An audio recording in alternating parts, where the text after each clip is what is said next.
วันถัดมาแอนนาเข้ามาหาแพทริเซียที่กำลังนั่งทำบัญชีอยู่ในร้าน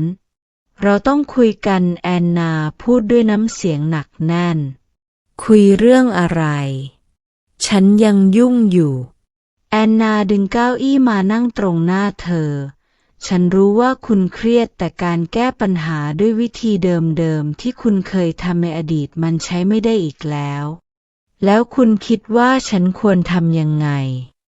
เราต้องกลับไปหาสิ่งที่ทำให้ร้านเราพิเศษความผูกพันกับลูกค้าคุณพูดเหมือนมันง่ายมันไม่ง่ายเลยแต่ถ้าเราไม่เริ่มจากความจริงใจเราจะเสียทุกอย่างไปคำพูดนั้นทำให้แพทริเซียนิ่งไปเธอเริ่มเข้าใจว่าสิ่งที่แอนนาพูดไม่ได้มาจากความโกรธแต่เป็นความหวังดีทั้งคู่เริ่มวางแผนแก้ปัญหาอย่างจริงจังแทนที่จะลดราคาแบบเร่งด่วนพวกเธอเลือกที่จะจัดกิจกรรมที่สร้างความผูกพันกับลูกค้าเช่นการเชิญชุมชนมาร่วมเวิร์กช็อปทำกาแฟฟรีและการออกเมนูพิเศษที่ให้ลูกค้ามีส่วนร่วมในการตั้งชื่อคืนนั้นหลังจากวางแผนจนดึกแอนนาเอนตัวพิงโซฟาปล่อยให้ตัวเองทรุดลงเหมือนคนหมดพลังเธอถอนหายใจแรงจนแพทริเซียอดไม่ได้ที่จะหันมามองนี่คุณกำลังแสดงละครเวทีเหรอแพทริเซียพูดพลางยิ้มมุมปากก็เหนื่อยนี่แอนนาตอบกลับพลางหยิบหมอนขึ้นมากอดฉันไม่ได้มีพลังล้นเหลือเหมือนคุณนะพลังอะไรกันฉันน่าเหนื่อยยิ่งกว่าคุณอีกแพทริเซียแกล้งถอนหายใจตามก่อนจะล้มตัวลงนอนบนพื้นพรมใกล้ๆทั้งสองหัวเราะเบาๆในความเงียบสงบของค่ำคืนเสียงนาฬิกาแขวนดังติ๊กติ๊กผสานกับเสียงลมที่พัดเบาๆนอกหน้าต่างแพทริเซียมองเพดานอยู่ครู่หนึ่งก่อนจะพูดขึ้นเบาๆฉันขอโทษที่พูดแรงไปเมื่อวานแอนนาเงยหน้าจากหมอนที่กอดไว้แววตาอ่อนโยนจ้องมองแพทริเซียฉันก็ขอโทษเหมือนกันฉันไม่ควรผลักดันคุณมากเกินไปคุณไม่ได้ผลักดันฉันคุณแค่ทำให้ฉันมองเห็นสิ่งที่ฉันลืมไปคำพูดนั้นทำให้แอนนายิ้มเธอเอื้อมมือไปจับมือของแพทริเซียเราจะผ่านมันไปด้วยกันและครั้งนี้ฉันจะฟังคุณให้มากขึ้นแล้วถ้าฉันพูดอะไรที่ดูงี่เง่าล่ะคุณจะฟังไหมแอนนาถามพร้อมยิ้มเจ้าเล่ห์แพทริเซียหัวเราะงี่เง่าขนาดไหนอย่างเช่นฉันคิดว่าเราควรใส่หมวกปีกกว้างแจกฟรีให้ลูกค้าใครจะต้านหมวกแสนเก๋ได้บ้างคุณแน่ใจนะว่านี่คือไอเดียจริงจังแพทริเซียขมวดคิ้วแต่ก็หลุดคำออกมาแอนนาหัวเราะเสียงดังไม่แน่ใจแต่ฉันแค่ต้องการให้คุณหัวเราะบ้างโอ้คุณทำสำเร็จแล้วแพทริเซียพูดพลางยื่นมือไปหยิกเบาๆที่แก้มของแอนนาขณะที่พวกเธอหัวเราะแอนนาจับมือของแพทริเซียไว้แน่นขึ้นดึงเธอให้เอนมาชิดตัวมากกว่าเดิมคุณรู้ไหมฉันรักคุณที่คุณเป็นแบบนี้แอนนาพูดเบาๆน้ำเสียงแฝงด้วยความจริงใจแพทริเซียมองตาเธอสีหน้าที่ปกติเต็มไปด้วยความมั่นใจกลับเปลี่ยนเป็นความอบอุ่นเธอ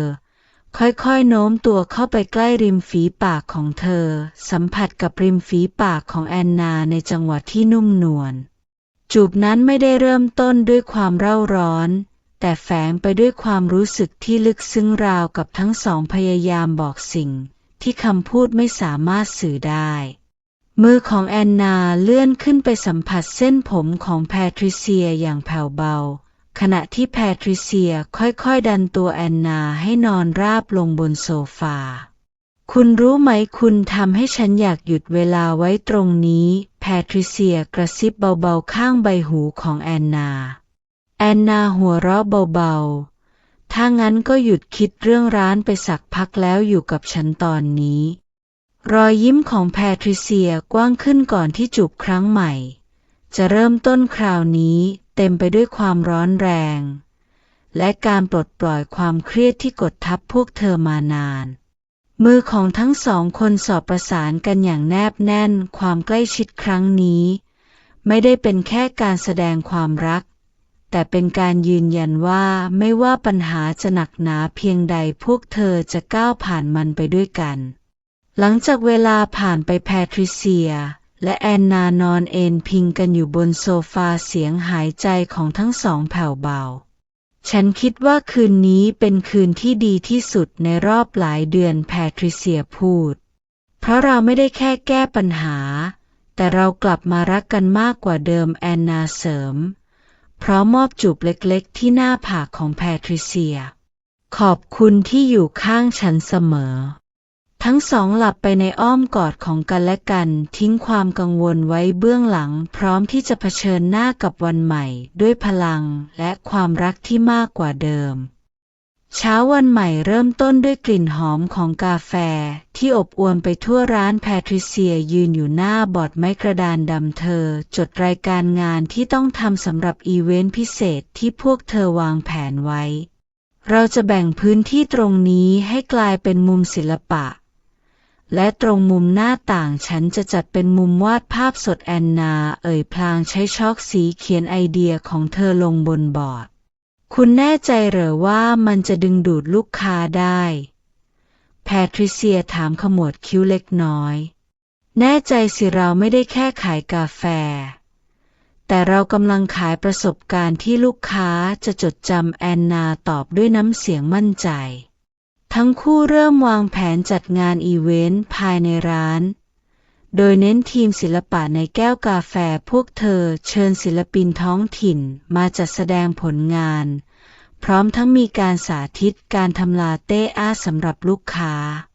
แอนนารับหน้าที่ตกแต่งร้านเธอใช้ดอกไม้แห้งและผ้าสีเอิร์ธโทนตกแต่งโต๊ะพร้อมเพิ่มแสงไฟเส้นเล็กๆรอบผนังร้านนี่มันดูเหมือนภาพใน Pinterest เลยแพทริเซียพูดพลางหัวเราะขณะยืนมองร้านที่ถูกเปลี่ยนโฉมใช่ฉันก็ได้ไอเดียมาจากที่นั่นแหละแอนนาตอบพร้อมรอยยิ้ม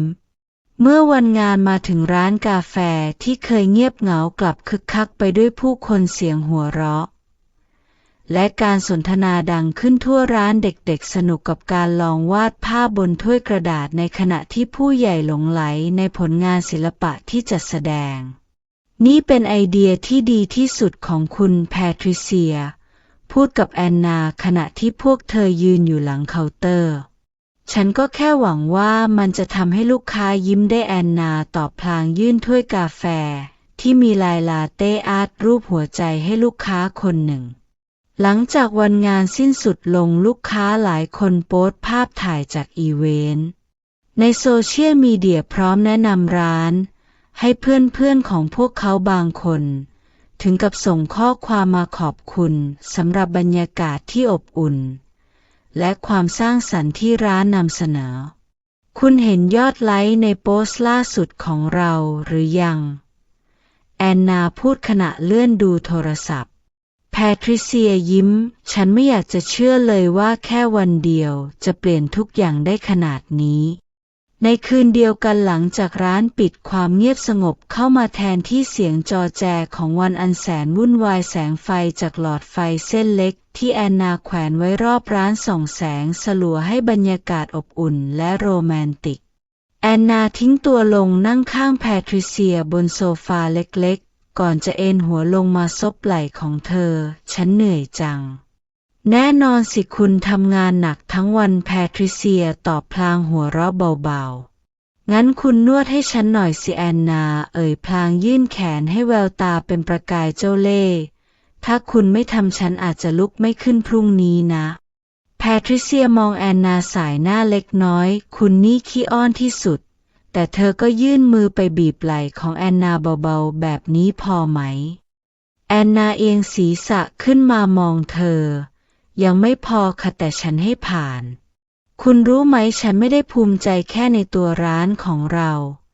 แต่ฉันภูมิใจในตัวคุณแอนนาเบาๆพลางยกมือขึ้นมาลูบผมของแพทริเซียหันมามองเธอยิ้มและฉันภูมิใจที่คุณไม่ยอมแพ้แม้ในวันที่เราทะเลาะกัน แอนนาขยับตัวขึ้นนั่งตรงๆมือยังคงจับมือของแพทริเซียไว้ก็เพราะคุณฉันถึงรู้สึกว่าฉันทำได้ทุกอย่างเพราะฉันรู้ว่าเราเป็นทีมที่ดีที่สุดแพทริเซียตอบมือของพวกเธอจับกันแน่นเสียงหัวเราะเบาๆของพวกเธอก้องอยู่ในร้านเล็กๆนั้นแอนนาขยับเข้ามาใกล้จนใบหน้าของเธอแทบจะสัมผัสกับแพทริเซียคุณรู้ไหมคุณน่ารักเวลาที่คุณยิ้มแบบนี้แพทริเซียหลุดหัวเราะคุณกำลังหยอดฉันเหรอแล้วได้ผลไหมแอนนายิ้มเจ้าเล่ห์ก่อนจะขยับเข้ามาใกล้อีกเล็กน้อยแพทริเซียยิ้มพร้อมสายหน้าก่อนจะโน้มตัวเข้าไปใกล้ริมฝีปากของพวกเธอสัมผัสกันอย่างแผ่วเบาจูบที่เริ่มต้นอย่างนุ่มนวลกลายเป็นสิ่งที่แสดงถึงความรักและความเชื่อมั่นในกันและกันมือของแอนนาเลื่อนขึ้นไปสัมผัสแก้มของแพทริเซียขณะที่อีกมือยังคงจับมือเธอไว้แน่นราวกับไม่อยากปล่อยให้ช่วงเวลานี้ผ่านไปหลังจากจูบสิ้นสุดลงแอนนายังคงเอนหัวซบไหล่ของแพทริเซียเธอพูดด้วยเสียงแผ่วเบาฉันรู้สึกปลอดภัยทุกครั้งที่อยู่กับคุณแพทริเซียลูบเส้นผมของแอนนาเบาๆและฉันรู้สึกว่าฉันสามารถเผชิญทุกอย่างได้ตราบใดที่มีคุณอยู่ข้างๆพวกเธอนั่งมองไฟที่ยังคงกระพริบอย่างสวยงามในร้านทั้งสองไม่ได้พูดอะไรอีกต่อไปเพราะคำพูดไม่จำเป็นอีกแล้วทุกสิ่งที่พวกเธอต้องการสื่ออยู่ในสายตาและสัมผัสที่อบอุ่นแพทริเซียห่มผ้าห่มผืนเล็กที่วางอยู่ใกล้ๆให้แอนนาก่อนจะกระซิบเบาๆพักเถอะพรุ่งนี้เราจะเริ่มต้นวันใหม่ด้วยกันอีเวนต์ในร้านไม่เพียงแต่ช่วยเพิ่มลูกค้า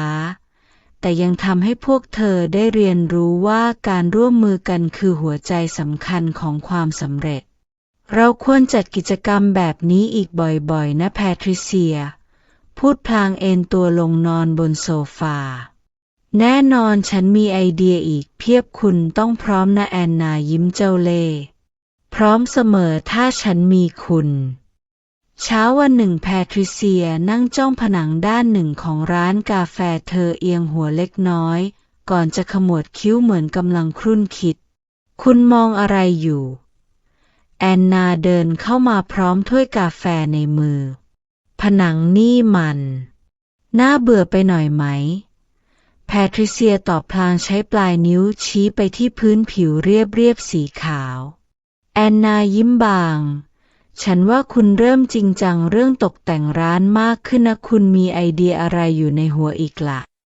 ฉันอยากลองวาดลายกราฟิกที่สะท้อนตัวตนของร้านเราหรือบางทีอาจใช้ภาพถ่ายขาวดำของลูกค้าประจำมาตกแต่งก็ได้ในวันต่อมาแพทริเซียเริ่มค้นหาแรงบันดาลใจจากหนังสือและเว็บไซต์เกี่ยวกับการออกแบบเธอวาดภาพร่างด้วยมือของเธอเองและทดลองใช้โปรแกรมออกแบบเบื้องต้นนี่เป็นแบบที่ฉันคิดไว้คุณว่ามันดูเป็นยังไงบ้างเธอถามแอนนาพลางโชว์ภาพร่างฉันชอบนะคุณทำให้ร้านดูมีชีวิตชีวาขึ้นได้อีกแอนนาพูดด้วยแววตาเป็นประกายแต่ฉันไม่เคยเรียนด้านนี้มาก่อนเลยคุณคิดว่าฉันจะทำได้จริงๆเหรอคุณไม่จำเป็นต้องสมบูรณ์แบบในครั้งแรกหรอกสิ่งสำคัญคือคุณกล้าที่จะลองแอนนาให้กำลังใจในขณะเดียวกันแอนนาเริ่มสังเกตเห็นตัวเองว่ามีความสามารถในการจัดการทีมงานและลูกค้าอย่างเป็นธรรมชาติเธอช่วยแก้ไขปัญหาของพนักงานเช่นการจัดตารางเวรและการดูแลลูกค้าที่ไม่พอใจวันหนึ่งพนักงานคนหนึ่งเดินเข้ามาพูดกับเธอขอบคุณนะคะที่ช่วยพูดให้เรื่องตารางงานฉันรู้สึกว่าได้ทำงานในที่ที่เข้าใจฉันจริงๆไม่เป็นไรเลยนั่นคือหน้าที่ของฉันแอนนายิ้มหลังจากนั้นเธอเริ่มเรียนรู้เพิ่มเติมเกี่ยวกับการบริหารทีมงานและการจัดการร้านค้าอย่างมีประสิทธิภาพทั้งสองเริ่มผสมผสานความสามารถของตัวเองในการพัฒนาร้านแพทริเซีย ช่วยออกแบบมุมต่างๆของร้านให้ดูมีเอกลักษณ์เช่นมุมที่เต็มไปด้วยดอกไม้แห้งและโปสเตอร์ศิลปะส่วนแอนนาเน้นเรื่องการจัดการและการเพิ่มประสิทธิภาพของทีมเราน่าจะลองทำโซนสำหรับลูกค้าที่ชอบอ่านหนังสือแพทริเซียเสนอดีเลยฉันจะเพิ่มข้อเสนอพิเศษสำหรับลูกค้าที่ใช้เวลาอยู่ในร้านนานๆแอนนาเสริมเมื่อทั้งคู่ทดลองไอเดียใหม่ร้านก็เริ่มได้รับคำชื่นชมจากลูกค้ามากขึ้นฉันชอบที่นี่นะมันรู้สึกเหมือนเป็นที่พักใจลูกค้าประจำคนหนึ่งพูดขณะจิบกาแฟแพทริเซียและแอนนามองหน้ากันยิ้มด้วยความภูมิใจในค่ำคืนที่ร้านปิดหลังจากวันทำงานที่ยาวนานกลิ่นกาแฟอ่อนๆยังคงอบอวลในอากาศแพทริเซีย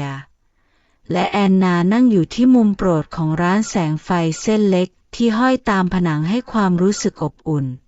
คุณรู้ไหมฉันไม่เคยคิดว่าตัวเองจะทำอะไรแบบนี้ได้แพทริเซียพูดขณะวางถ้วยกาแฟลงแล้วหยิบกระดาษร่างแบบของเธอขึ้นมาดูฉันก็เหมือนกันแอนนาตอบพลางยกกาแฟขึ้นจิบแต่การค้นพบสิ่งใหม่ๆมันสนุกดีนะ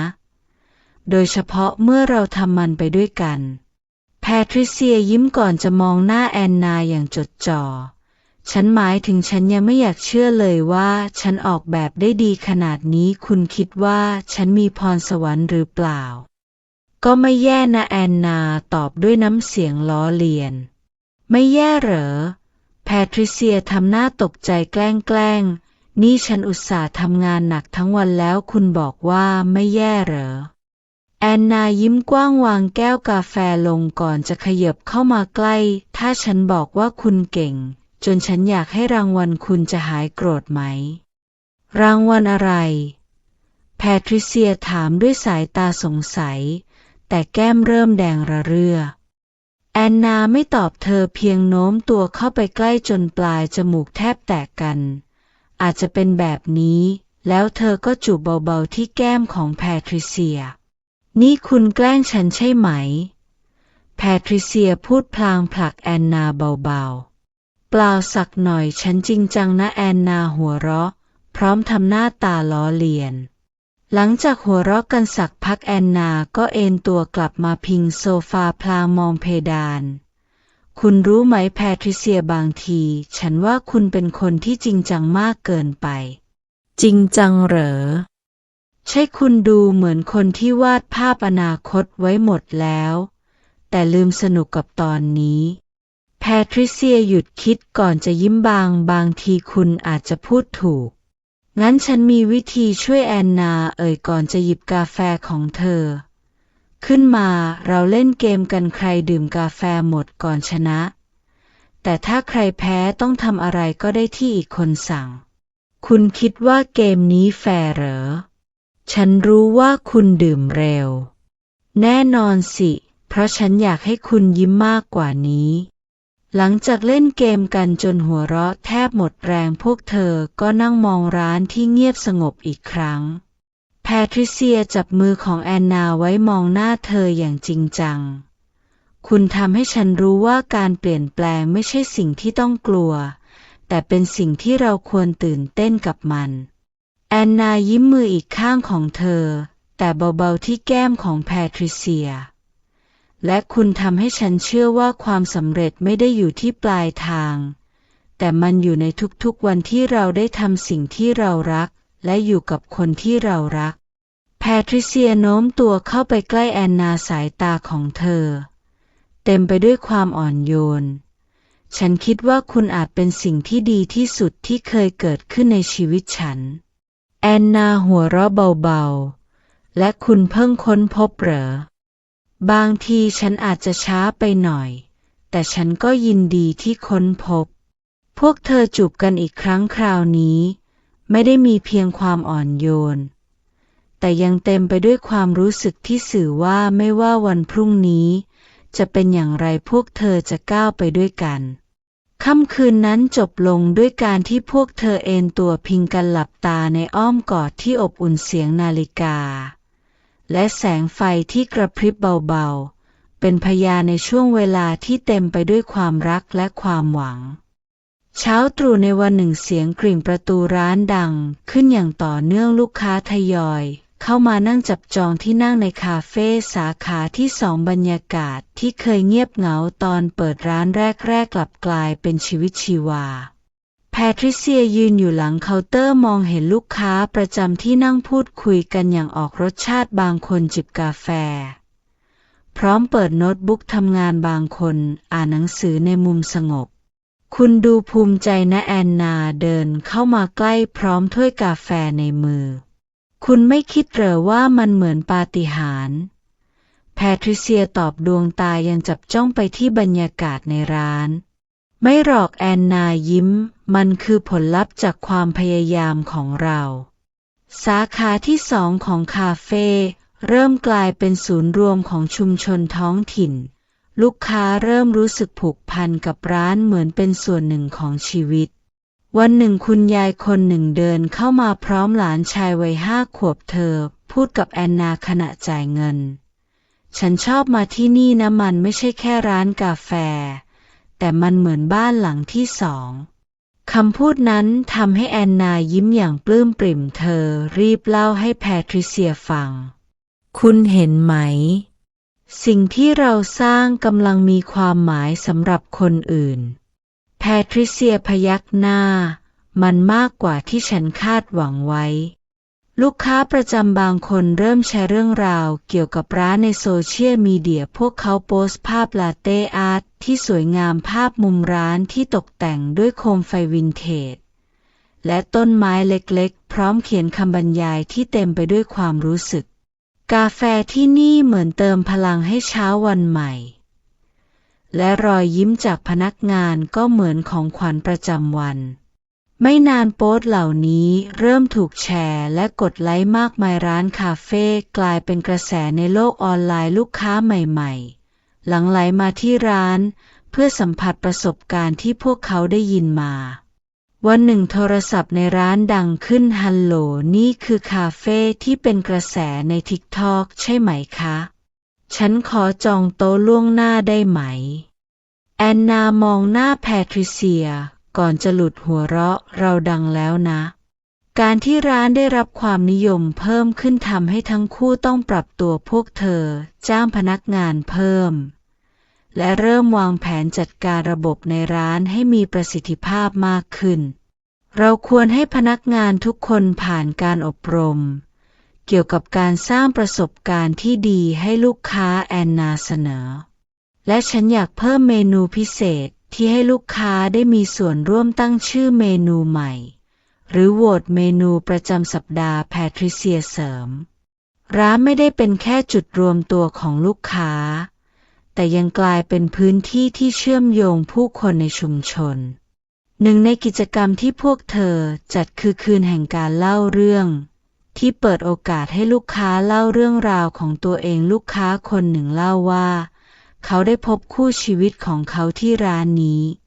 ถ้าไม่มีที่นี่ผมคงไม่มีโอกาสได้พบกับคนที่ทำให้ชีวิตผมเปลี่ยนไปคืนหนึ่งหลังจากร้านปิดเสียงเพลงบรรเลงเบาๆจากลำโพงในมุมร้านช่วยเติมเต็มบรรยากาศแสงไฟจากหลอดไฟเส้นเล็กที่ห้อยอยู่รอบร้านทำให้ทุกอย่างดูอบอุ่นแพทและแอนนานั่งอยู่ที่โต๊ะมุมโปรดถ้วยกาแฟอุ่นๆอยู่ในมือของพวกเธอคุณคิดว่าเราจะไปได้ไกลแค่ไหนแพทถามขณะใช้ปลายนิ้ววนรอบขอบถ้วยกาแฟใบหน้าเธอดูครุ่นคิดเล็กน้อยแอนนามองเธอแล้วยิ้มมันไม่ได้อยู่ที่ว่าจะไปไกลแค่ไหนแค่ตอนนี้เรามีความสุขกับสิ่งที่เราทำและมันทำให้คนอื่นมีความสุขนั่นก็มากพอแล้วแพทยิ้มก่อนจะเอนหัวมาซบไหล่ของแอนนาคุณทำให้แพทอยากมีความสุขทุกวันแอนนาหัวเราะเบาๆพลางยกมือขึ้นลูบผมของแพทอย่างอ่อนโยนแล้วตอนนี้คุณมีความสุขไหมก็มีนะแพทริเซียตอบแต่ยังคงซบไหล่แต่แพทคิดว่าน่ามีมากกว่านี้ถ้าคุณยอมอยู่แบบนี้ไปตลอดคืนคุณนี่มันขี้อ้อนที่สุดแอนนาพูดพร้อมยิ้มเจ้าเล่ห์ ก็แพทอยากให้อยู่แบบนี้แพทพูดเสียงอู้อี้ขณะขยับเข้าใกล้ไหล่ของแอนนาคุณอยากไปไหนหรือไงไม่หรอกถ้าคุณอยากให้แอนอยู่แอนก็จะอยู่แอนนาจิบกาแฟอีกอึกก่อนจะหันมามองแพทที่ยังคงซบไหล่อย่างสบายใจนี่คุณรู้ไหมว่าคุณเหมือนเด็กเวลาทำแบบนี้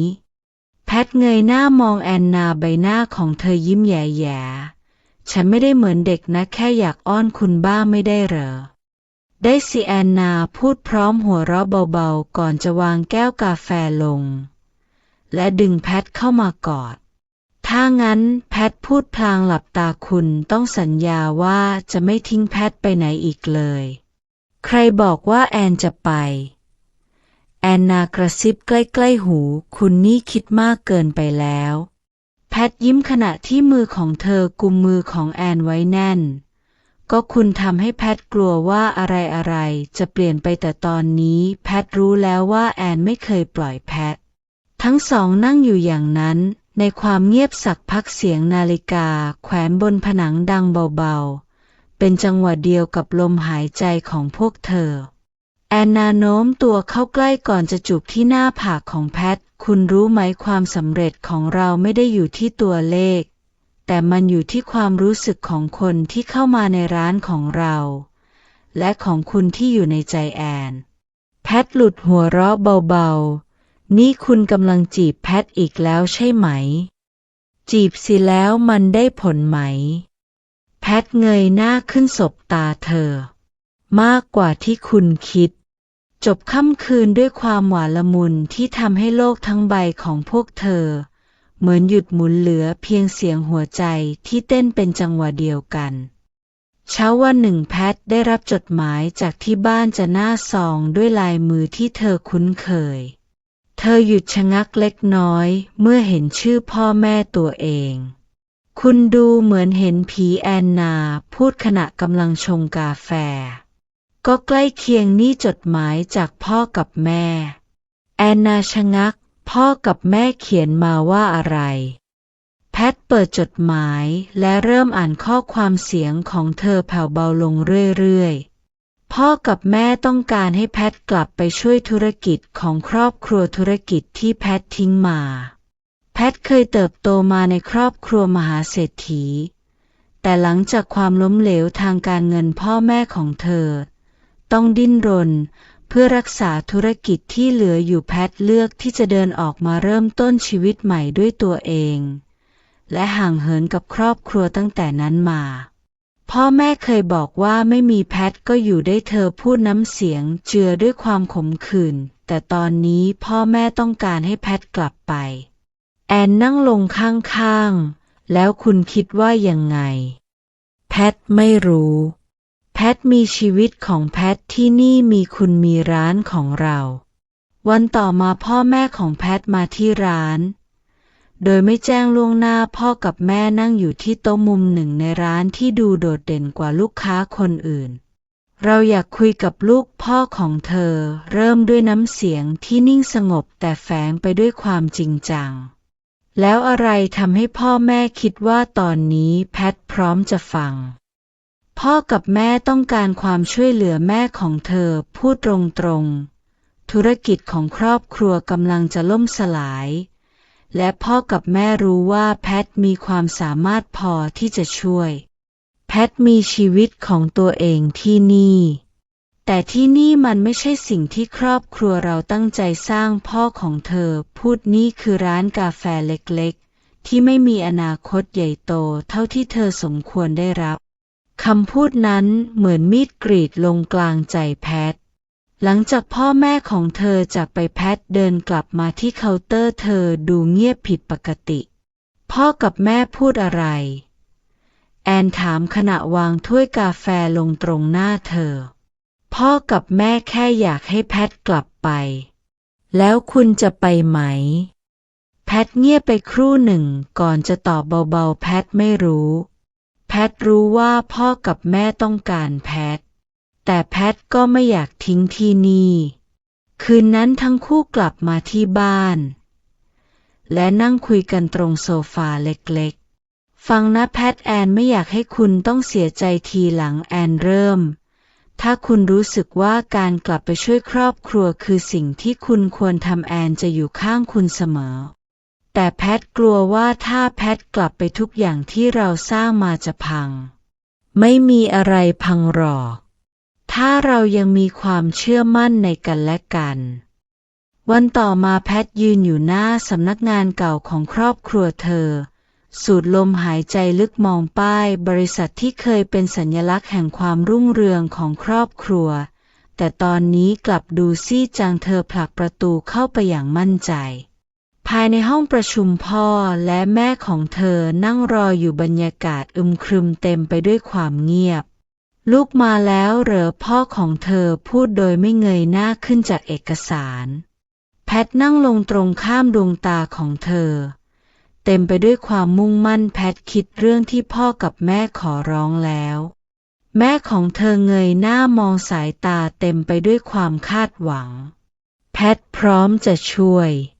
แต่แพทจะไม่ทิ้งสิ่งที่สร้างมาที่นี่แพทจะช่วยในแบบของแพทโดยไม่ทิ้งชีวิตใหม่ที่แพทเลือกพ่อของเธอขมวดคิ้วชีวิตใหม่ลูกหมายถึงร้านกาแฟเล็กๆนั่นเหรอมันอาจจะเล็กในสายตาพ่อแต่สำหรับแพทมันคือชีวิตที่แพทเลือกมันคือสิ่งที่ทำให้แพทรู้สึกว่าแพทมีค่าในแบบที่แพทเป็นไม่ใช่ในแบบที่คนอื่นคาดหวังแม่ของเธอถอนหายใจแต่ถ้าลูกช่วยพ่อกับแม่ครั้งนี้พ่อกับแม่ต้องการให้แพทโฟกัสเต็มที่แพทจะช่วยเท่าที่แพททำได้แพทจะให้คำปรึกษาแก้ปัญหาเฉพาะหน้าและช่วยพัฒนาแผนธุรกิจแต่แพทจะไม่เสียสละตัวตนของแพทอีกความเงียบปกคลุมห้องพ่อของเธอหลับตาลงช้าๆก่อนจะพูดเราไม่มีทางเลือกอื่นแพทยิ้มหลังจากกลับมาบ้านแพทเล่าเรื่องทั้งหมดให้แอนนาฟังขณะนั่งอยู่บนโซฟาเล็กๆในห้องนั่งเล่นแล้วพ่อกับแม่ว่ายังไงแอนนาถามพ่อกับแม่ยอมรับข้อเสนอของแพทถึงแม้ว่าจะไม่เต็มใจแอนนายิ้มเธอเอื้อมมือไปจับมือแพทคุณทำได้ดีมากแอนรู้ว่ามันไม่ง่ายสำหรับคุณมันยากจริงๆแต่ถ้าแพทไม่มีแอนอยู่ตรงนี้แพทคงไม่มีความกล้าพอจะยืนหยัดในสิ่งที่แพทเชื่อแอนนาเลื่อนตัวเข้ามาใกล้แอนไม่ได้อยู่เพื่อทำให้คุณต้องเลือกระหว่างอะไรแอนอยู่เพื่อช่วยให้คุณมีทุกอย่างที่คุณต้องการคำพูดนั้นทำให้แพทยิ้มกว้างเธอรู้ว่าตัวเองไม่ได้ต่อสู้คนเดียววันธรรมดาของแพทกลายเป็นการจัดการที่เต็มไปด้วยความท้าทายตอนเช้าเธอเริ่มต้นที่ร้านกาแฟช่วยแอนนาเตรียมเปิดร้านและพบปะพูดคุยกับลูกค้าประจำตอนบ่ายเธอเดินทางไปยังสำนักงานของครอบครัวเพื่อตรวจสอบแผนงานและให้คำปรึกษาเกี่ยวกับการปรับโครงสร้างธุรกิจวันหนึ่งขณะเธอกำลังวุ่นอยู่กับเอกสารในสำนักงานพนักงานคนหนึ่งเดินเข้ามาหาคุณแพทครับผมแค่จะบอกว่าตั้งแต่คุณกลับมาทุกอย่างในบริษัทเริ่มดูเป็นไปในทางที่ดีขึ้นแพทยิ้มขอบคุณนะแต่ทุกคนในทีมต่างหากที่ช่วยทำให้มันเกิดขึ้นในตอนเย็นของวันเหนื่อยล้าแพทกลับมาที่ร้านกาแฟและพบว่าแอนกำลังตกแต่งร้านด้วยไฟเส้นใหม่วันนี้คุณทำอะไรอีกแล้วเนี่ยแพทถามพลางหัวเราะแค่เพิ่มความสวยงามให้ร้านนิดหน่อยคุณชอบไหมแพทไม่ได้แค่ชอบแพทรักทุกอย่างที่แอนทำเพื่อร้านนี้และแอนทำเพื่อคุณด้วยแอนนายิ้มก่อนจะหยิบถ้วยกาแฟที่เธอทำไว้ยื่นให้นี่คือรางวัลสำหรับนักธุรกิจที่ทำงานหนักที่สุดในวันนี้แพทรับกาแฟมาจิบก่อนจะเอนตัวลงนั่งข้างแอนนาคุณทำให้แพทรู้ว่าความสมดุลมันไม่ได้อยู่ที่การทำทุกอย่างให้สมบูรณ์แบบแต่มันอยู่ที่การมีคนที่พร้อมจะอยู่เคียงข้างเราเสมอ เช้าวันหนึ่งแสงแดดอ่อนๆสาดส่องผ่านหน้าต่างร้านกาแฟแพทจิบกาแฟช้าๆในมือขณะจ้องมองสมุดโน้ตเล่มเล็กที่วางอยู่ตรงหน้าบรรยากาศร้านเงียบสงบมีเพียงเสียงจอแจของลูกค้าในช่วงเช้าที่เริ่มบางตาแอนเดินเข้ามานั่งตรงข้ามพร้อมถ้วยกาแฟในมือเธอเอียงหัวมองแพทอย่างสังเกตคุณดูเหมือนคนที่กำลังจะสอบแอนพูดพลางยิ้มขำแพทถอนหายใจพรุ่งนี้ฉันจะต้องคุยกับพ่อแม่อีกครั้งน้ำเสียงของเธอเจือไปด้วยความกังวลแพทต้องบอกพ่อกับแม่ทั้งหมดเกี่ยวกับสิ่งที่แพทเลือกและทำให้พ่อกับแม่เข้าใจแอนวางถ้วยกาแฟลงก่อนจะเอื้อมมือไปจับมือของแพทคุณทำได้แอนเชื่อในตัวคุณแต่ถ้าพ่อกับแม่ไม่ยอมรับล่ะถ้าพ่อแม่ยังคิดว่าแพททำผิดพลาดเหมือนเดิมแอนนายิ้มอ่อนโยนดวงตาของเธอเต็มไปด้วยความมั่นใจคนที่รู้จักคุณดีที่สุดคือพ่อกับแม่แอนว่าในที่สุดพ่อกับแม่จะเห็นในสิ่งที่คุณเห็นคำพูดนั้นเหมือนเปลวไฟเล็กๆที่ปลุกความมั่นใจในใจแพทเธอยิ้มและลุกขึ้นจากที่นั่งคุณพูดถูกแพทจะลองดูวันถัดมาแพทเดินทางไปยังบ้านเก่าของครอบครัวประตูไม้บานใหญ่ที่เธอเคยผลักเข้าออกทุกวันในวัยเด็กยังคงเหมือนเดิมทุกมุมห้องสะท้อนภาพชีวิตที่เธอเคยมีเธอสูดลมหายใจลึกผลักประตูเข้าไปในห้องนั่งเล่นที่พ่อแม่ของเธอนั่งรออยู่แม่ของเธอจิบชาช้าๆส่วนพ่อของเธอวางแฟ้มเอกสารไว้ข้างตัวพ่อแม่เธอเอ่ยเสียงมั่นคงแพทคิดว่าถึงเวลาที่แพทต้องพูดคุยกันอย่างจริงจังแม่ของเธอเลิกคิ้วเล็กน้อยก่อนจะวางถ้วยชาเรากำลังฟังอยู่ชีวิตปัจจุบันของแพทร้านกาแฟเล็กๆที่พ่อกับแม่เคยมองว่าไม่มีอนาคตมันคือสิ่งที่แพทรักและเลือกเองพ่อของเธอขมวดคิ้วน้ำเสียงพ่อแข็งกร้าวแต่ลูกเป็นคนที่มีศักยภาพลูกสามารถช่วยครอบครัวได้มากกว่านี้แพทไม่เห็นหรือว่าครอบครัวเราต้องการแพทเห็นค่ะและแพทกำลังช่วยอยู่แต่การช่วยครอบครัวไม่ได้หมายความว่าแพทต้องทิ้งสิ่งที่แพทสร้างมาน้ำเสียงของแพทเริ่มมั่นคงขึ้นดวงตาของเธอฉายแววจริงจังตลอดชีวิตแพทรู้สึกเหมือนแพทต้องเป็นในสิ่งที่พ่อกับแม่คาดหวังแพทต้องสมบูรณ์แบบต้องประสบความสำเร็จในแบบที่ครอบครัวต้องการแต่ในที่สุดแพทก็พบว่าความสำเร็จสำหรับแพทมันไม่ใช่แบบนั้นขณะที่พ่อกับแม่ของเธอพยายามรักษาท่าทีสงบนิ่งแล้วชีวิตแบบนั้นมันเพียงพอสำหรับลูกจริงๆเหรอพ่อของแพทถามด้วยน้ำเสียงที่แผ่วลงแพทยิ้มมันเพียงพอค่ะเพราะมันทำให้แพทมีความสุขห้องทั้งห้องเงียบไปชั่วครู่แม่ของแพทเอ่ยขึ้นด้วยน้ำเสียงสั่นพ่อกับแม่กลัวว่าลูกจะเสียเวลาในสิ่งที่ไม่มีวันเติบโตไปมากกว่านี้พ่อกับแม่อยากเห็นลูกได้ใช้ชีวิตที่สมบูรณ์แบบที่สุดแพทยิ้มอ่อนโยนแต่สำหรับแพทชีวิตที่สมบูรณ์แบบที่สุดคือการได้ทำสิ่งที่แพทรักและอยู่กับคนที่แพทรักค่ะคำพูดนั้นทำให้พ่อของแพทเงียบเหมือนคนที่กำลังยอมรับในสิ่งที่ไม่อยากยอมรับพ่อกับแม่อาจจะไม่ได้เข้าใจทุกอย่างในตอนนี้แต่ถ้าสิ่งที่ลูกทำให้ลูกมีความสุขพ่อกับแม่คงไม่มีสิทธิ์ห้ามลูกหลังจากการพูดคุยที่ยาวนานพ่อแม่ของแพทเริ่มแสดงท่าทีที่อ่อนลงพ่อกับแม่ยอมรับข้อเสนอที่จะให้แพทช่วยธุรกิจในขอบเขตที่แพทสามารถจัดการได้แม่ของเธอยื่นมือมาจับมือแพทแค่สัญญากับพ่อแม่ว่าเธอจะดูแลตัวเองด้วยแพทพยักหน้าน้ำเสียงของแพทนุ่มนวลแพทสัญญาค่ะในเย็นวันนั้นท้องฟ้าเริ่มเปลี่ยนสีเป็นส้มอมชมพูแสงอ่อนๆสาดเข้ามาในร้านกาแฟแพทผลักประตูเข้ามาในครัวกลิ่นหอมของขนมอบใหม่ๆตลบอบอวนแอนกำลังวุ่นอยู่กับการจัดเรียงคุกกี้ลงในถาดใบหน้าของเธอเปื้อนแป้งเล็กน้อยแต่เธอก็ยังดูสดใสเหมือนเดิม คุณดูเหนื่อยนะแอนพูดขณะเช็ดมือกับผ้ากันเปื้อนก่อนจะหันมายิ้มให้เหนื่อยค่ะแต่โล่งใจมากกว่าแพทตอบพร้อมวางกระเป๋าลงบนโต๊ะพ่อกับแม่ยอมรับคุณแล้วใช่ไหมแอนนาถามพลางเอียงหัวนิดๆแสดงความอยากรู้อย่างจริงจังแพทถอนหายใจยาวก่อนยิ้มใช่แม้จะยังไม่เต็มใจนักแต่พ่อกับแม่ยอมรับว่าแพทมีสิทธิ์เลือกชีวิตของตัวเอง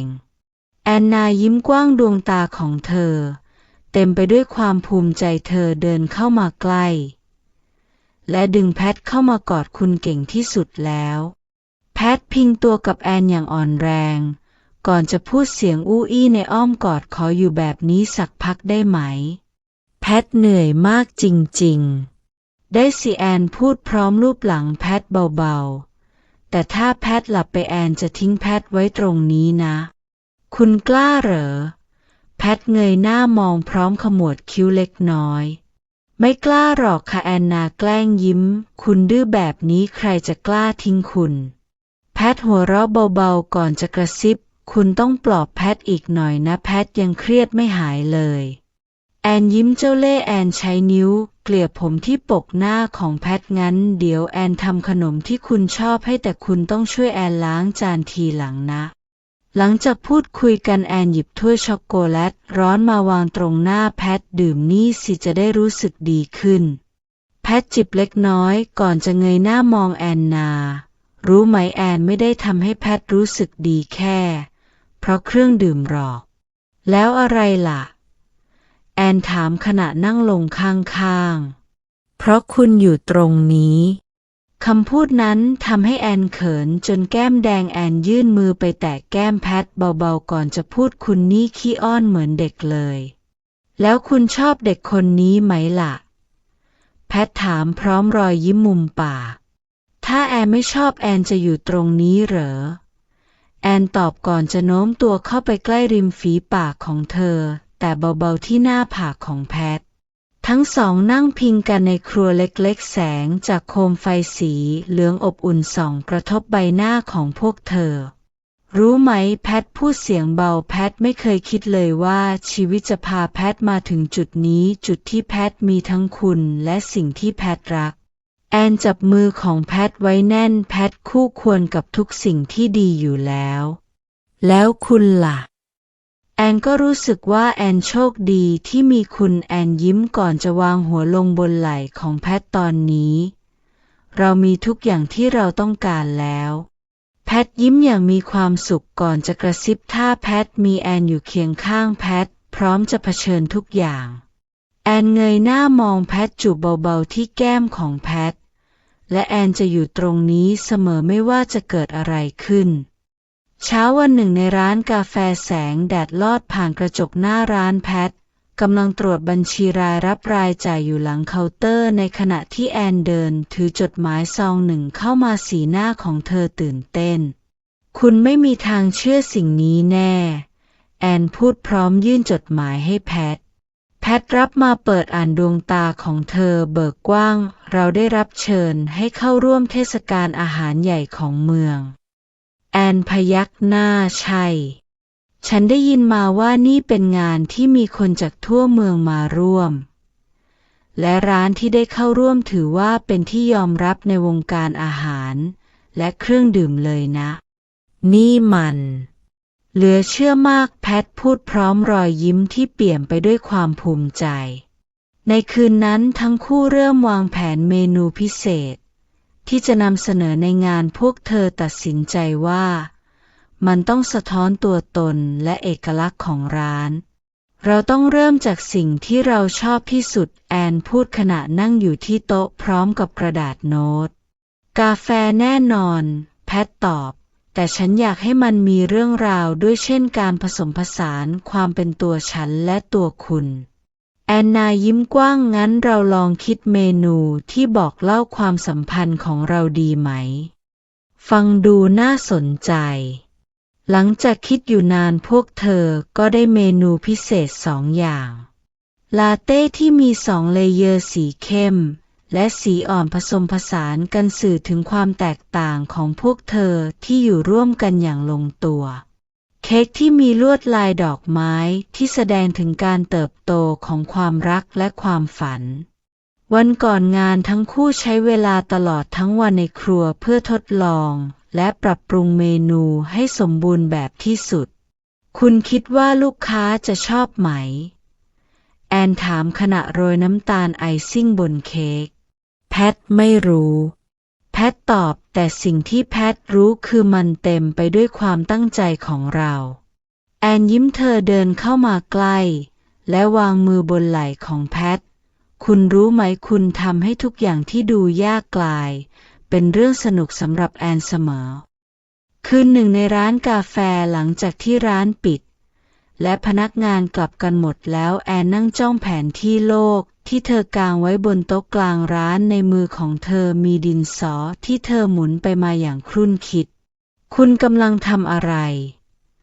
แพทเดินเข้ามาพร้อมถ้วยช็อกโกแลตร้อนในมือ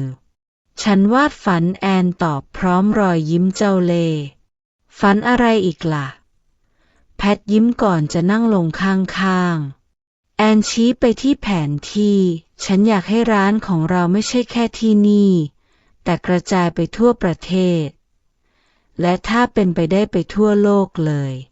แพทหลุดหัวเราะคุณนี่ฝันใหญ่กว่าที่แพทคิดไว้อีกถ้าคุณกล้าฝันใหญ่คุณก็ต้องกล้าลงมือทำและฉันอยากให้คุณไปกับฉันแพทจ้องแอนนาเธอเห็นประกายแห่งความมุ่งมั่นในดวงตาของคนรักเธอถอนหายใจพร้อมยิ้มฉันควรตอบว่าอะไรล่ะก็ต้องไปอยู่แล้วในวันต่อมาทั้งคู่เริ่มวางแผนการเดินทางเพื่อสำรวจโอกาสพวกเธอตัดสินใจเริ่มจากเมืองใกล้เคียงเพื่อเรียนรู้วัฒนธรรมการดื่มกาแฟในท้องถิ่นเราจะได้เห็นวิธีที่ผู้คนในแต่ละที่ดื่มกาแฟ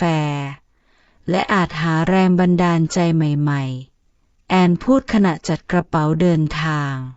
แพทไม่เคยคิดเลยว่ากาแฟจะพาแพทไปไกลถึงขนาดนี้แพทพูดพร้อมยิ้มกาแฟพาคุณไปไกลไม่ได้หรอกแต่แอนพาคุณไปได้แอนนาพูดพร้อมหัวเราะเมืองแรกที่พวกเธอเดินทางไปคือเมืองเล็กๆที่ขึ้นชื่อเรื่องกาแฟดริปแบบดั้งเดิมทั้งคู่เดินเข้าไปในร้านกาแฟเก่าแก่แห่งหนึ่งเจ้าของร้านเป็นชายชราคนหนึ่งที่ยังคงใช้วิธีการดริปกาแฟด้วยมือ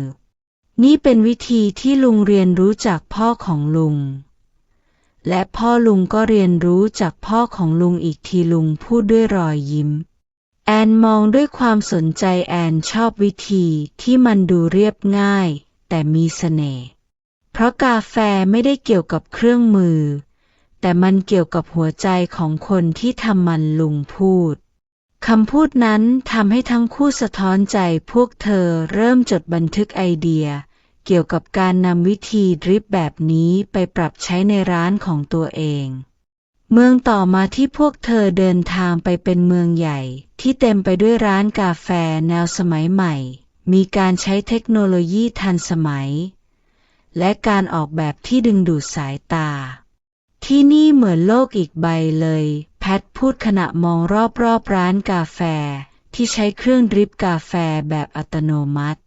มันสวยงามนะแต่แอนรู้สึกว่ามันขาดอะไรบางอย่างแอนนาเอ่ยความอบอุ่นแพทตอบแพทคิดว่าร้านของเรายังต้องมีจิตวิญญาณแบบดั้งเดิมไม่ใช่แค่เทคโนโลยีทั้งสองจดบันทึกแนวคิดเกี่ยวกับการผสมผสานความทันสมัยเข้ากับความอบอุ่นในแบบฉบับของตัวเองในเมืองสุดท้ายที่พวกเธอแวะมีร้านกาแฟเล็กๆที่ตั้งอยู่ในตรอกเล็กๆร้านดูเรียบง่ายไม่มีการตกแต่งหรูหราแต่เต็มไปด้วยผู้คนที่ยิ้มแย้มและเสียงหัวเราะทั้งคู่สั่งกาแฟและนั่งฟังบทสนทนาของผู้คนรอบตัวคุณรู้ไหมที่นี่ทำให้แอนนึกถึงร้านของเราแอนพูดแพทก็คิดเหมือนกันที่นี่ไม่มีอะไรซับซ้อนแต่เต็มไปด้วยความสุข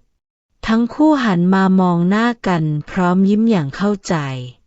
หลังจากเดินทางกลับมายังร้านของตัวเองทั้งคู่เริ่มปรับปรุงเมนูและการตกแต่งร้าน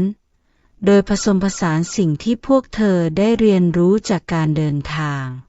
เราจะไม่แค่ขายกาแฟแต่เราจะขายความรู้สึกที่ทำให้คนอยากกลับมาแอนพูดและเราจะเติบโตไปพร้อมกันในแบบที่ยังคงเอกลักษณ์ของเราไว้แพทเสริมค่ำคืนหนึ่งระหว่างการเดินทางทั้งคู่พักในโรงแรมเล็กๆริมแม่น้ำในเมืองที่สงบเงียบเสียงน้ำไหลเบาๆจากด้านนอกหน้าต่างช่วยสร้างบรรยากาศผ่อนคลายแอนหลับสนิทอยู่บนเตียงขณะที่แพทนั่งอยู่ที่เก้าอี้ริมหน้าต่างเธอมองออกไปข้างนอกด้วยดวงตาที่เต็มไปด้วยความคิดที่ยุ่งเหยิงในมือของเธอมีสมุดโน้ตเล่มเล็กที่เธอใช้จดรายการสิ่งที่ต้องทำหน้าแรกๆเต็มไปด้วยไอเดียสำหรับการขยายธุรกิจแต่หน้าใหม่ๆกลับเป็นคำถามที่เธอเขียนซ้ำๆถ้าทุกอย่างพังอีกครั้งล่ะถ้าฉันไม่สามารถทำให้มันสำเร็จได้ล่ะเธอถอนหายใจยาวราวกับน้ำหนักของความกลัวกำลังทับถม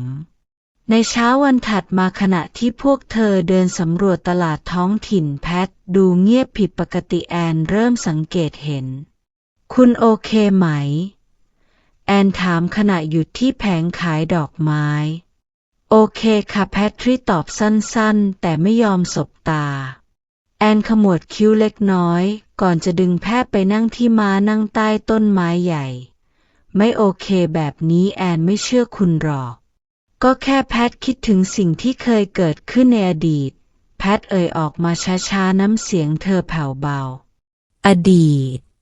ตอนที่แพทสูญเสียทุกอย่างแพทไม่อยากกลับไปอยู่ในจุดนั้นอีกแพทเริ่มพูดถึงความรู้สึกที่เธอเก็บไว้ลึกๆทุกครั้งที่แพทมองสิ่งที่เราสร้างแพทก็กลัวว่าจะมีบางอย่างมาพรากมันไปอีกแพทไม่อยากเสียมันไปแพทไม่อยากเสียคุณไปแอนเอื้อมมือไปจับมือของแพทดวงตาของเธอเต็มไปด้วยความอ่อนโยนแอนเข้าใจว่าทำไมคุณถึงกลัวเพราะสิ่งที่คุณสูญเสียมันใหญ่หลวงมากแต่คุณรู้ไหมชีวิตไม่ได้เกี่ยวกับการยึดมั่นในสิ่งที่เรามีแต่เกี่ยวกับการยอมรับว่าสิ่งต่างๆมันเปลี่ยนแปลงได้เสมอคุณหมายความว่ายังไงแพทถามชีวิตคือความไม่แน่นอนไม่มีอะไรคงอยู่ตลอดไปไม่ว่าจะเป็นความสุขหรือความเศร้าแต่สิ่งที่สำคัญคือเราได้ใช้เวลาทำในสิ่งที่เรารักและอยู่กับคนที่เรารักคุณคิดว่าสิ่งที่เราสร้างมามันสำคัญเพราะอะไรเพราะมันคือความฝันของเราใช่และถ้าวันหนึ่งมันหายไปความฝันของเราก็ยังอยู่ในใจเราเสมอคุณยังสามารถสร้างมันใหม่ได้อีกครั้งเพราะความฝันมันอยู่ที่คุณไม่ใช่สิ่งรอบตัวคำพูดของแอนทำให้แพทหยุดคิดเธอรู้สึกถึงความอบอุ่นในใจที่แผ่ซ่านเข้ามาในคืนนั้นขณะนั่งอยู่ริมแม่น้ำทั้งคู่พูดคุยกันต่อใต้แสงดาวคุณกลัวไหมแพทถามแอนก็กลัวเหมือนกันแอนตอบแต่ความกลัวมันไม่ได้เลวร้ายเสมอไปบางทีมันช่วยเตือนให้เราระวังและช่วยให้เราเห็นคุณค่าของสิ่งที่เรามีในตอนนี้แพทยิ้มเล็กๆก่อนจะเอื้อมมือไปจับมือของแอนเพราะคุณไม่ได้อยู่คนเดียวแอนกระซิบพร้อมจูบที่หน้าผากของแพทและแอนจะอยู่ตรงนี้ไม่ว่าคุณจะต้องเผชิญกับอะไรในคืนนั้นแพทเริ่มมองความกลัวของเธอในมุมใหม่เธอเรียนรู้ที่จะยอมรับว่าความไม่แน่นอนคือส่วนหนึ่งของชีวิตและสิ่งที่สำคัญคือการใช้ชีวิตในปัจจุบันอย่างเต็มที่เมื่อพวกเธอกลับมายังร้านกาแฟแพทตัดสินใจพูดกับทีมงานของเธอว่าแพทเคยกลัวความล้มเหลวมากจนลืมที่จะสนุกกับสิ่งที่เรากำลังทำแต่ตอนนี้แพทรู้แล้วว่าการเติบโตไม่ได้หมายความว่าเราต้องสมบูรณ์แบบเสมอไปแต่มันหมายถึงการกล้าที่จะลองและยอมรับทุกผลลัพธ์ที่ตามมาบ่ายวันหนึ่งในร้านกาแฟแพทกำลังจัดเรียงถ้วยกาแฟอยู่หลังเคาน์เตอร์ในขณะที่แอนนั่งอ่านเอกสารที่เพิ่งได้รับมาจากบริษัทใหญ่ พวกเขาบอกว่ายินดีจ่ายเงินจำนวนมหาศาลเพื่อซื้อกิจการร้านของเราแอนพูดเสียงเรียบแต่ดวงตาเต็มไปด้วยความสงสัยซื้อร้านของเราแพทขมวดคิ้วเธอเดินมานั่งข้างๆแล้วพวกเขาว่ายังไงอีกพวกเขาบอกว่าอยากขยายแบรนด์ของเราให้เป็นแฟรนไชส์ทั่วประเทศแต่เราต้องเปลี่ยนแนวทางบางอย่างแอนเว้นช่วงก่อนจะพูดต่อรวมถึงการควบคุมเมนูและบรรยากาศในร้านด้วยแพทนิ่งไปชั่วครู่หมายความว่าเราจะเสียสิ่งที่ทำให้ร้านนี้พิเศษใช่ในคืนนั้นทั้งคู่ใช้เวลาหลังปิดร้านนั่งถกเถียงกันที่โต๊ะมุมโปรดคุณคิดว่าเราควรทำยังไงแอนถามขณะหมุนถ้วยกาแฟในมือไปมามันเป็นโอกาสที่ใหญ่มากเงินจำนวนนี้สามารถทำให้เราสบายไปทั้งชีวิตและเรายังสามารถขยายความฝันของเราได้อีกแพทพูดแต่สีหน้าของเธอดูไม่มั่นใจแต่ถ้าเรารับข้อเสนอนี้เราจะยังเป็นตัวเองอยู่ไหมแอนเอ่ยขึ้นน้ำเสียงของเธอเต็มไปด้วยความลังเลแพทถอนหายใจฉันกลัวว่าถ้าเราปฏิเสธเราอาจจะไม่มีโอกาสแบบนี้อีกแล้วคุณจะรู้สึกยังไงถ้าวันหนึ่งคุณเดินเข้ามาในร้านแล้วมันไม่ใช่ร้านของเราอีกต่อไปแอนถามเธอมองแพทด้วยสายตาจริงจังคำถามนั้นทำให้แพทชะงักเธอนิ่งไปชั่วครู่ก่อนจะพูดเบาๆแพทคงรู้สึกเหมือนสูญเสียบ้านนั่นล่ะค่ะแอนยิ้มอ่อนร้านนี้ไม่ใช่แค่ธุรกิจแต่มันคือส่วนหนึ่งของชีวิตเราและของลูกค้าทุกคนที่รักที่นี่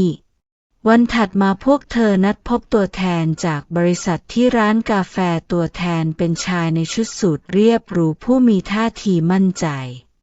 นี่คือข้อเสนอที่ดีที่สุดที่บริษัทเราสามารถมอบให้คุณชายคนนั้น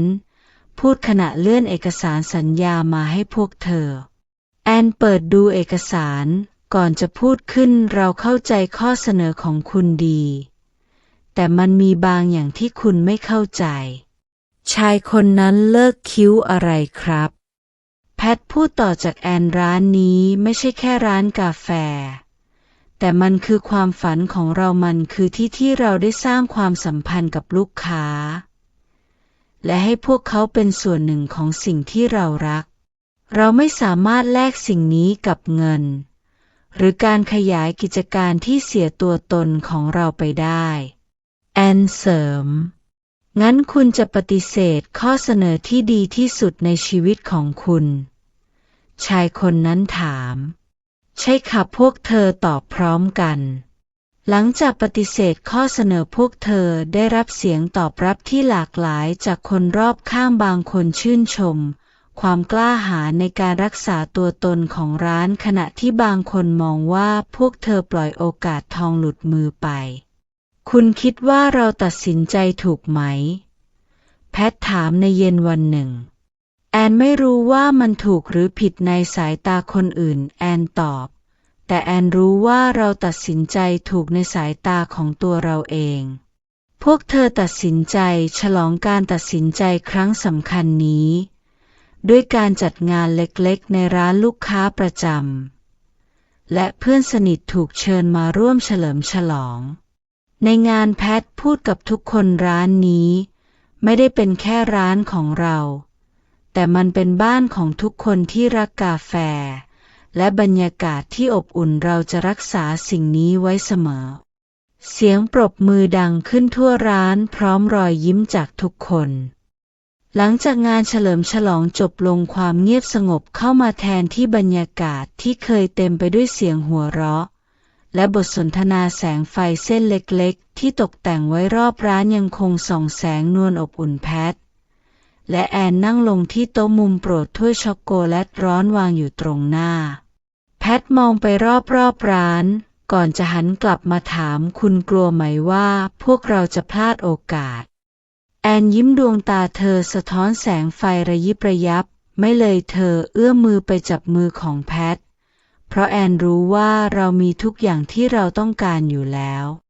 แพ แพทยิ้มกว้างแต่ไม่ไวแกล้งแอนด้วยน้ำเสียงอ้อนๆแน่ใจเหรอว่าคุณไม่เสียใจเพราะเงินจำนวนที่พวกเขาเสนอมามันซื้ออะไรก็ได้เลยนะ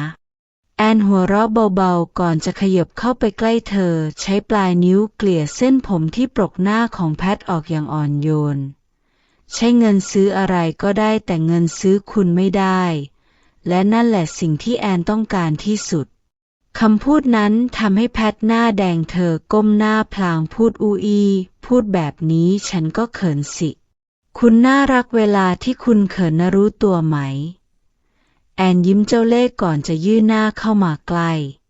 อย่ามาแกล้งแพทนะแพทพูดแต่ดวงตาของเธอกลับสบตากับแอนโดยไม่หลบแอนค่อยๆโน้มตัวเข้าไปใกล้ริมฝีปากของเธอแต่ริมฝีปากของแพทอย่างแผ่วเบาเริ่มต้นด้วยสัมผัสที่อ่อนโยนแต่กลับค่อยๆลึกซึ้งขึ้นแพทตอบสนองอย่างไม่ลังเลเธอยกมือขึ้นสัมผัสแก้มของแอนจูบของพวกเธอเต็มไปด้วยความรู้สึกที่ไม่ต้องการคำพูดใดๆมาสื่อในช่วงเวลานั้นโลกทั้งใบเหมือนหยุดหมุนเหลือเพียงแค่พวกเธอสองคนและความรักที่ร้อนแรงแต่แฝงไปด้วยความอ่อนโยนแอนรักแพทนะแอนกระซิบเมื่อพวกเธอผละออกจากกันเล็กน้อยแต่ยังคงอยู่ใกล้จนสัมผัสได้ถึงลมหายใจและแพทก็รักแอนมากกว่าอะไรทั้งหมดแพทตอบกลับ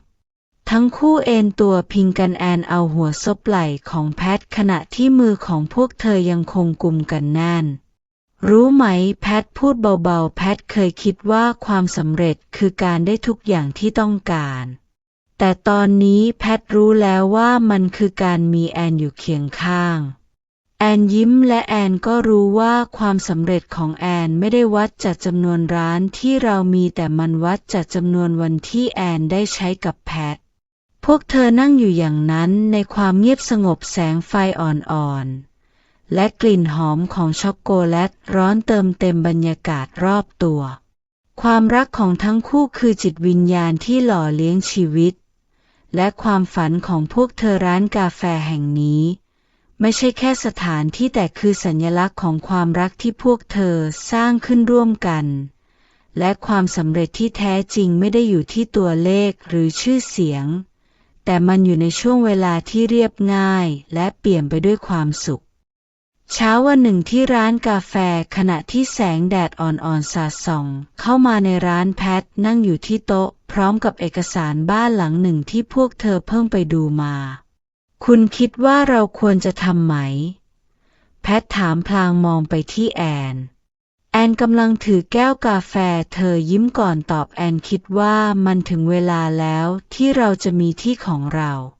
ที่เราสามารถเรียกว่าบ้านจริงๆแพทถอนหายใจเบาๆพร้อมรอยยิ้มแพทไม่เคยคิดเลยว่าการเริ่มต้นใหม่อีกครั้งมันจะทำให้แพทรู้สึกตื่นเต้นขนาดนี้บ้านหลังเล็กๆตั้งอยู่ในชุมชนเงียบสงบมีสวนหลังบ้านที่กว้างขวางแต่ยังคงว่างเปล่าพวกเธอใช้เวลาในวันแรกจัดของและเดินสำรวจพื้นที่คุณว่าตรงนี้ถ้าเราปลูกต้นไม้ผลจะดีไหมแอนชี้ไปที่มุมหนึ่งของสวนแพทว่าดีแพทตอบแล้วเราจะทำแปลงดอกไม้ตรงนี้ด้วยดีไหมแอนอยากให้มีดอกไม้หลากสีเต็มสวนงั้นเราเริ่มพรุ่งนี้เลยดีไหมแอนถามพร้อมรอยยิ้มที่เปี่ยมไปด้วยความกระตือรือร้นเริ่มเลยก็ได้ถ้าคุณไม่เหนื่อยแอนไม่เหนื่อยถ้าแพทอยู่กับแอนวันรุ่งขึ้นทั้งคู่เริ่มต้นเช้าวันใหม่ด้วยการขุดดินและปลูกต้นไม้ในสวนหลังบ้านดินสีเข้มเลอะเต็มมือของพวกเธอแต่ทั้งคู่ก็หัวเราะกันตลอดเวลาดูมือคุณสิแอนหัวเราะพร้อมชูมือที่เปื้อนดินคุณก็ดูตัวเองก่อนเถอะแพทตอบพร้อมหัวเราะงั้นมาแข่งกันดีกว่าใครปลูกเสร็จก่อนกันแอนเอ่ยด้วยน้ำเสียงเจ้าเล่ห์ได้เลยแล้วคุณอย่ามาร้องแพ้ทีหลังนะการทำสวนกลายเป็นกิจกรรมที่ทำให้ทั้งคู่สนุกและใกล้ชิดกันมากขึ้นสวนหลังบ้านเริ่มเต็มไปด้วยต้นไม้หลากหลายชนิดและดอกไม้ที่กำลังเริ่มเติบโต เย็นวันหนึ่งทั้งคู่ลากเก้าอี้มานั่งใต้ต้นไม้ที่ปลูกใหม่พลางจิบชาที่แอนชงคุณรู้ไหมแพทไม่เคยคิดเลยว่าชีวิตเราจะเรียบง่ายแบบนี้แต่แพทกลับรู้สึกว่ามันสมบูรณ์แบบที่สุดแพทพูดเพราะมองสวนที่พวกเธอช่วยกันสร้างเพราะเราสร้างมันขึ้นมาด้วยกันแอนตอบแพทหันไปมองหน้าแอนดวงตาของเธอเต็มไปด้วยความอ่อนโยนคุณคือบ้านของแพทต่อให้ไม่มีสิ่งนี้แพทก็ยังรู้สึกว่าแพทอยู่บ้านถ้ามีแอนอยู่วันหนึ่งขณะที่ฝนตกพรำๆทั้งคู่ใช้เวลาช่วงบ่ายอยู่ในบ้านแอนนั่งบนพื้นห้องนั่งเล่นขณะที่แพทนอนเอนตัวพิงโซฟาคุณเคยคิดไหมว่าชีวิตของเราจะเป็นแบบนี้แอนถามแพทเคยคิดว่าชีวิตจะต้องเต็มไปด้วยความวุ่นวายต้องตามล่าความสำเร็จตลอดเวลาแพทตอบแต่ตอนนี้แพทรู้แล้วว่าความสำเร็จจริงๆมันอยู่ในสิ่งที่เราเลือกจะรักษาแล้วคุณคิดว่าเราทำได้ดีไหมดีเกินกว่าที่แพทเคยจินตนาการไว้ในวันแดดสดใสทั้งคู่ยืนอยู่กลางสวนหลังบ้านที่พวกเธอปลูกและตกแต่งจนเต็มไปด้วยสีสันที่นี่ไม่ใช่แค่บ้านของเราแต่มันคือสถานที่ที่เราสร้างขึ้นมาจากความรักและความฝันแอนพูดพลางมองรอบๆใช่และแอนคิดว่าต้นไม้เหล่านี้จะเติบโตเหมือนความรักของเราทั้งคู่จับมือกันเดินกลับเข้าไปในบ้านพร้อมเสียงหัวเราะที่อบอุ่นเช้าวันครบรอบปีที่3ของร้านแพทตื่นเช้ากว่าปกติเธอวุ่นอยู่กับการจัดเตรียมบางอย่างในร้านขณะที่แอนถูกพนักงานพาออกไปดูแลเรื่องอื่นภายในร้านถูกตกแต่งด้วยดอกไม้สดหลากสีซึ่งล้วนเป็นดอกไม้โปรดของแอนผนังด้านหนึ่งถูกประดับด้วยไฟเล็กๆที่เรียงเป็นข้อความว่าขอบคุณที่เข้ามาในชีวิตแพทโต๊ะทุกตัวถูกจัดด้วยแก้วกาแฟที่มีลาเต้อาร์ตเป็นรูปหัวใจและตรงกลางร้านมีเค้กครบรอบที่ตกแต่งด้วยลวดลายดอกไม้ลูกค้าและเพื่อนๆของพวกเธอเริ่มทยอยเข้ามาในร้านทุกคนได้รับคำเชิญพิเศษจากแพทพร้อมคำขอให้เก็บเรื่องนี้เป็นความลับ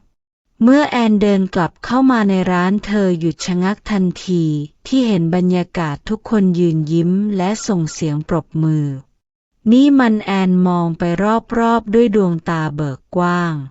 แพทเดินเข้ามาหาเธอมือของเธอถือช่อดอกไม้เล็กๆนี่คือคำขอบคุณจากแพทสำหรับทุกสิ่งที่คุณทำเพื่อร้านนี้และเพื่อแพทพูดด้วยน้ำเสียงอ่อนโยนแอนหยิบกระดาษใบเล็กๆขึ้นมาอ่านน้ำตาของเธอเริ่มขึ้นเมื่อเห็นข้อความที่เขียนว่าคุณคือหัวใจของแพทจับมือของแอนและพาเธอมาที่กลางร้านแพทอยากให้ทุกคนที่นี่รู้ว่าคุณไม่ได้เป็นแค่เจ้าของร่วมของร้านนี้แต่คุณคือคนที่ทำให้ร้านนี้มีชีวิตเสียงปรบมือดังขึ้นทั่วร้านขณะที่แอนหันมามองแพทดวงตาเธอเต็มไปด้วยความซาบซึ้งคุณนี่มันบ้าที่สุดแต่ฉันรักคุณแอนพูดพร้อมหัวเราะเบาๆและฉันก็รักคุณมากกว่าอะไรทั้งหมดแพทตอบก่อนจะดึงแอนเข้ามากอดหลังจากงานเฉลิมฉลองจบลงและผู้คนทยอยกลับไปความเงียบเข้ามาแทนที่เสียงลมพัดเบาๆผ่านต้นไม้ในสวนหลังร้านที่พวกเธอปลูกไว้ท้องฟ้าถูกย้อมด้วยสีส้มอมทองทั้งคู่เดินออกมาที่สวนหลังร้านแอนเดินนำไปพลางหันมามองแพทที่ถือถ้วยกาแฟ2 ใบคุณรู้ไหมเราเหมือนคู่รักในโฆษณากาแฟเลยแอนขำๆแพทยิ้มงั้นถ้าแพทเป็นกาแฟคุณจะเป็นอะไรแอนก็ต้องเป็นคุกกี้สิแอนตอบพลางยักคิ้วเราเข้ากันเหมือนกาแฟกับคุกกี้นะคุกกี้ที่กินหมดไปแล้วใช่ไหมแพทแกล้งถามแอนนาแกล้งงอนพวกเธอเดินไปนั่งที่ม้านั่งไม้ตัวเล็กที่พวกเธอช่วยกันซ่อมตอนย้ายเข้ามาในบ้านแอนนั่งลงก่อนแล้วหันไปตบที่ว่างข้างๆมานั่งนี่สิคะเจ้าหญิงของฉันแอนนาพูดด้วยน้ำเสียงเจ้าเล่ห์เจ้าหญิงเหรอ งั้นคุณก็ต้องเรียกแพทว่าฝ่าบาทด้วยสิแพทตอบพร้อมยักคิ้วแอนแกล้งทำท่าก้มลงเหมือนรับใช้ได้เลยฝ่าบาทแต่ถ้าฝ่าบาทยังล้อข้าอีกข้าจะหยิกให้ร้องเลยทั้งคู่หัวเราะก่อนที่แพทจะยื่นถ้วยกาแฟให้แอนเอานี่คือรางวัลของทหารผู้ซื่อสัตย์พวกเธอนั่งเงียบอยู่ครู่หนึ่งมองท้องฟ้าที่พระอาทิตย์กำลังลับขอบฟ้ากลิ่นหอมของดอกไม้ที่ปลูกไว้ในสวนลอยมากับลมคุณคิดว่าชีวิตเราจะเป็นแบบนี้ไหมเมื่อ3 ปีที่แล้วแอนถามพลางเอนหัวพิงไหล่ของแพทไม่เคยคิดเลยแพทตอบเบาๆแต่แพทรู้ว่าแพทไม่อยากให้มันเป็นแบบอื่นจริงเหรอแอนแกล้งทำเสียงสงสัยเพราะแอนยังคิดว่าคุณอยากให้ร้านเราขายดีจนต้องเปิดอีก10 สาขาแพทอยากให้มันขายดีแต่สิ่งที่แพทอยากมีที่สุดก็คือการได้อยู่แบบนี้กับแอนยิ้มกว้างเธอเอามือไปบีบแก้มแพทเบาๆใครสอนให้คุณพูดจาน่ารักแบบนี้เนี่ยแอนไม่เคยชินเลยนะเสียงลมพัดเบาๆแอนขยับตัวนั่งตรงขึ้นก่อนจะมองแพทด้วยดวงตาที่เต็มไปด้วยความอ่อนโยนคุณรู้ไหมแอนเอ่ยสำหรับแอนต่อให้ร้านนี้หายไปต่อให้ทุกอย่างเปลี่ยนแปลงแค่แอนมีแพทอยู่ตรงนี้แอนก็พร้อมจะเริ่มใหม่อีกครั้งแพทยิ้มดวงตาของเธอเป็นประกายเธอค่อยๆโน้มตัวเข้าไปจูบที่หน้าผากของแอนจูบนั้นอ่อนโยนและเต็มไปด้วยความรู้สึกและแอนก็รู้ว่าทุกอย่างที่แอนต้องการในชีวิตอยู่ตรงนี้แล้วหลังจากจูบเสร็จแอนหันมามองหน้าแพทพร้อมทำท่าขี้เล่นแอนว่าคุณต้องชดใช้สำหรับการทำให้แอนใจเต้นแรงแบบนี้ชดใช้ยังไงล่ะแพทถามพร้อมหัวเราะคุณต้องไปล้างจานทั้งหมดในร้านคืนนี้นี่มันไม่ยุติธรรมเลยใครให้คุณทำแอนรักคุณขนาดนี้ทั้งคู่หัวเราะพร้อมกันก่อนจะเอนตัวพิงกันดื่มด่ำกับช่วงเวลาที่เงียบสงบและเต็มไปด้วยความสุข